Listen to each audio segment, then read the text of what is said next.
আসসালামু আলাইকুম প্রিয় শিক্ষার্থী, আশা করি ভালো আছো সকলে। আবারও বরাবরের মতো ইংরেজি উচ্চারণ শিক্ষা কোর্সের 20তম লেকচার নিয়ে আজকে হাজির হয়েছি এবং আজকে তোমাদেরকে ডাব্লিউর যে বিভিন্ন ধরনের উচ্চারণ হয় তার মধ্যে ডাব্লুর পরে এ থাকলে তখন ডাব্লুর উচ্চারণটা কেমন হবে সেই বিষয়ে আজকে তোমাদেরকে কিছু উপহার দেব। এই জন্য তোমরা সবসময় আমার এই ভিডিওটার পাশে থাকবে এবং এই রুলসগুলো ফলো করে তোমরা রিডিং কীভাবে সাকসেসফুল হওয়া যায় সেই বিষয়গুলোতে তোমরা উন্নতি করবে। তো আজকে 20তম লেকচার এবং ডাব্লুর উচ্চারণ কখন ডাব্লু ও এবং উ উচ্চারিত হয়।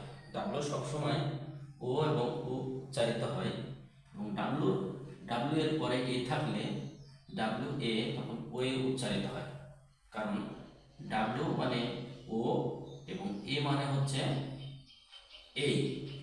কারণ এ দুই ধরনের উচ্চারণ হয়, যেমন এই এবং আ। তো ডাব্লুর পরে এ থাকলে তখন ডাব্লু আর এ মিলে হয়ে যাচ্ছে ও এই, এবং ডাব্লুর পরে এ থাকলে এবং ডাব্লু তখন উচ্চারণ হয় ওয়া।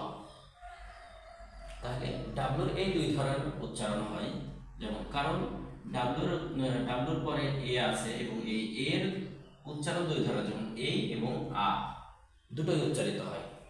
তাহলে কখন ডাব্লুর পরে এ থাকলে ও এ হয় এবং কখন এ থাকলে ওয়া হয় সেই বিষয়ে আমি কিছু এক্সাম্পলের মাধ্যমে তোমাদেরকে বিষয়টা ক্লিয়ার করে দেব।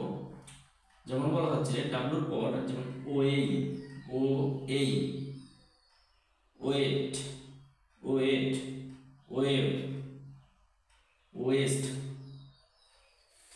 তাহলে এই প্রত্যেকটা ওয়ার্ডে ডাব্লুর পরে কিন্তু এ আছে, প্রত্যেকটা ওয়ার্ডে ডাব্লুর পরে এ আছে এবং এর পরে যদি ওয়াই এবং আই, তাহলে এর পরে ওয়াই এবং আই থাকলে তখন এই ডাব্লুর পরে উচ্চারণ কিন্তু ও এই হবে, যেমন এই হবে, যেমন ও এই, ও এই। দেখো ডাব্লুর পরে ওয়াই আছে, ডাব্লুর পরে এ আছে, এরপরে ওয়াই আছে, এরপরে আই আছে। তাহলে এরপরে আই থাকলে তখন সেগুলো উচ্চারণ হবে এই। এবং আরেকটা বিষয় হচ্ছে যখন ভিসিভি ফরম্যাটে থাকবে, ভিসিভি ফরম্যাট বলতে বোঝানো হয় ভাওয়েল, কনসোনেন্ট এবং ভাওয়েল। ডাব্লুর পরে যদি এ থাকে এবং এটা যদি ভিসিভি ফরম্যাট অনুসরণ করে, যেমন ভাওয়েল, কনসোনেন্ট, ভাওয়েল, তখনও কিন্তু তার উচ্চারণটা এর উচ্চারণটা হবে এই, আর ডাব্লুর উচ্চারণ তো ও হচ্ছে। এবং ওয়েস্ট, এখানেও কিন্তু ভিসিভি ফরম্যাট আছে, যে ভাওয়েল, এই দুইটা কনসোনেন্ট আর হচ্ছে ভাওয়েল। তাহলে এইভাবে প্রিয় শিক্ষার্থী, তোমরা যখন ডাব্লুর পরে এ এবং এর পরে যদি ওয়াই এবং আই থাকে এবং ভিসিভি ফরম্যাট থাকে, তাহলে তখন কিন্তু ডাব্লুর পরে এর উচ্চারণ হবে ও এই। এবং ডাব্লুর পরে এ এর উচ্চারণ ওয়া হয় কখন হবে, প্রত্যেকটা ওয়ার্ডে কিন্তু ডাব্লুর পরে এ আছে, ডাব্লুর পরে এ আছে। তাহলে কি হচ্ছে, এর উচ্চারণ হচ্ছে ওয়াজ, ওয়াজ, ওয়াক এবং ওয়াল এবং সর্বশেষ হচ্ছে ওয়ান্ট। তাইলে আমরা আজকে দেখতে পেলাম যে ডাব্লুর পরে এ থাকলে তখন উচ্চারণ হয় ওয়ে এবং ওয়া।